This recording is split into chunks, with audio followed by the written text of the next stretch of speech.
that has them in last place in the Eastern Conference, and with their star trio, Joel Embiid, Paul George, and Tyrese Maxey yet to play a game together. It feels like those Brooklyn Nets back in the day. The Philadelphia 76ers held a team meeting following Monday night's 106-89 loss to the Miami Heat. The loss was the team's fourth in a row, sparking veteran guard Kyle Lowry to call for the meeting. Our NBA insider, Shams Charania, reported on a 76ers team meeting stating, quote, in the meeting, Maxey challenged Embiid to be on time to team activities, calling out the former league MVP about being late for, quote, everything and how it impacts the locker room from other players to the coaching staff. Shams joining us live now from the Shy. Shams, good morning. Thank you so much for being with us. I want to dive right into this. What more can you tell us about what happened in Philly? Tyrese Maxey gave that message and challenged Joel Embiid about the impact that being tardy, being late to team activities, what it has on the rest of the locker room, what it has on the coaching staff, and the trickle-down effect.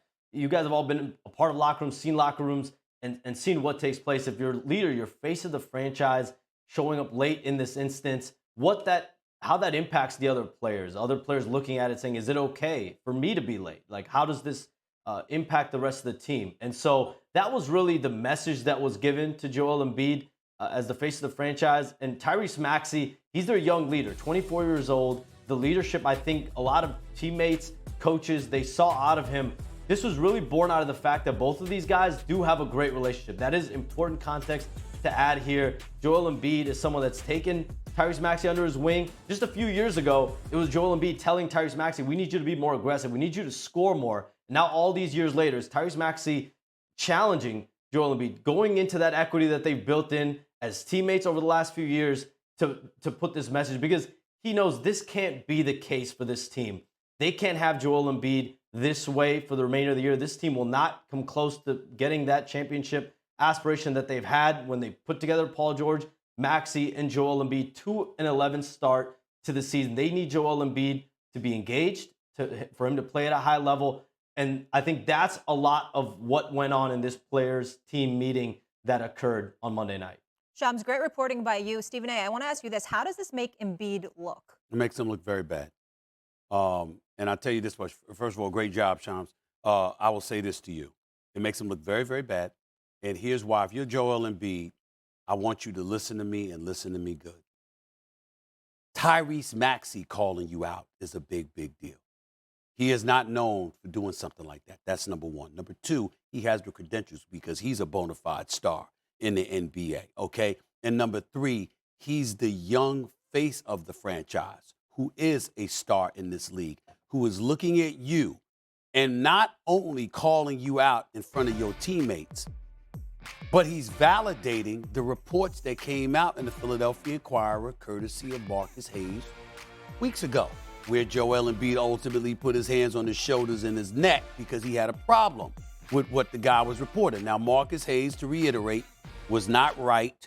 He was wrong in bringing up Joel Embiid's deceased brother and his son. That is a line that you do not cross. You can make your points without doing that. But as I said right here on this show, everything else, Shams, everything else that Marcus Hayes said is perfectly within his right to say that. He is a columnist. He has a license to editorialize and give his opinion.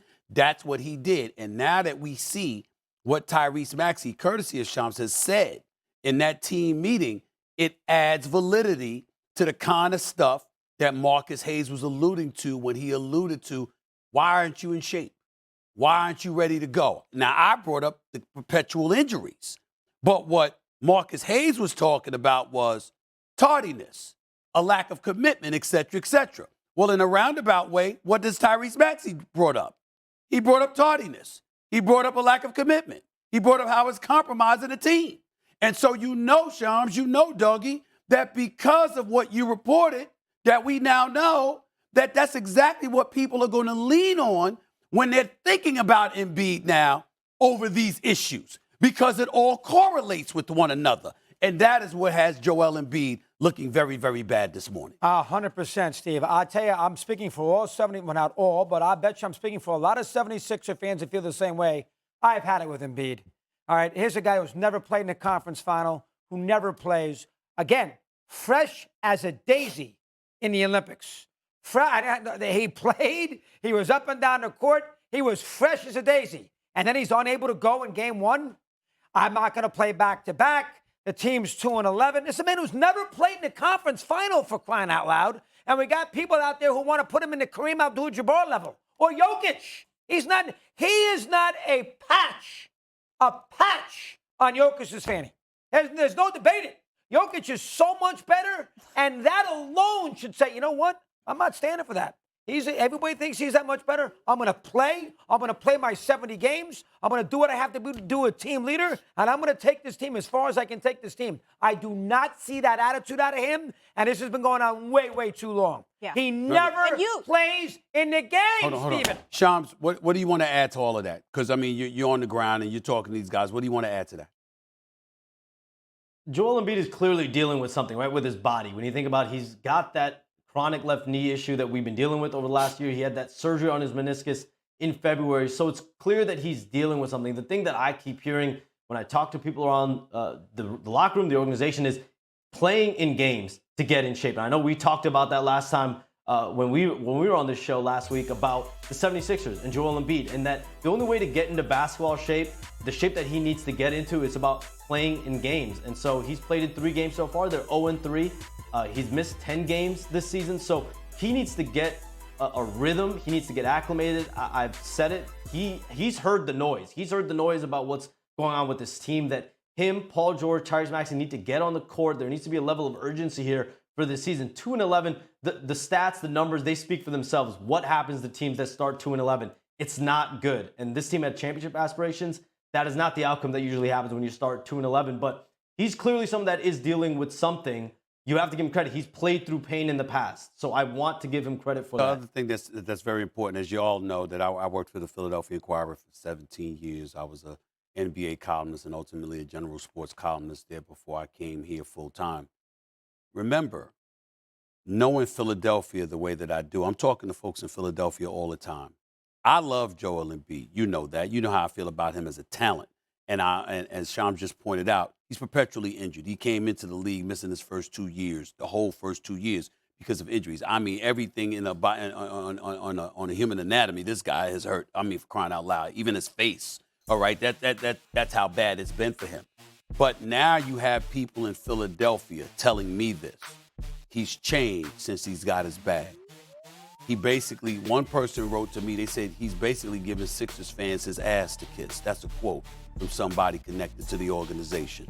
This is how people are feeling about him. Right or wrong, that perception is very, very real. And when Marcus Hayes wrote what he wrote, while universally he was condemned for bringing up the deceased brother and his son, if you took that out and looked at everything else he was saying, everybody was feeling like everything else he said was relatively legitimate.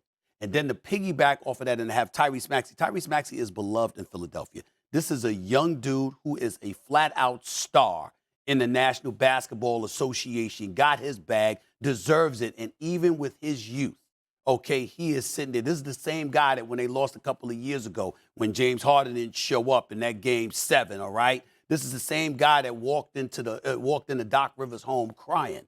You know, what are we going to do? How are we going to get better? We can't have this happen again. And then you got this situation with Joel Embiid now, and he chooses to speak up. If this was a Kyle Lowry, who's a champion and a veteran, somebody, that would be totally different. If this was some other player or a collection of individuals, it would be totally different. But somebody evidently went to Maxey, or Maxey felt compelled enough to do it himself, where even with his youth, he stood up and he called Joel Embiid out. And the fact that he called Joel Embiid out, let me tell you something right now.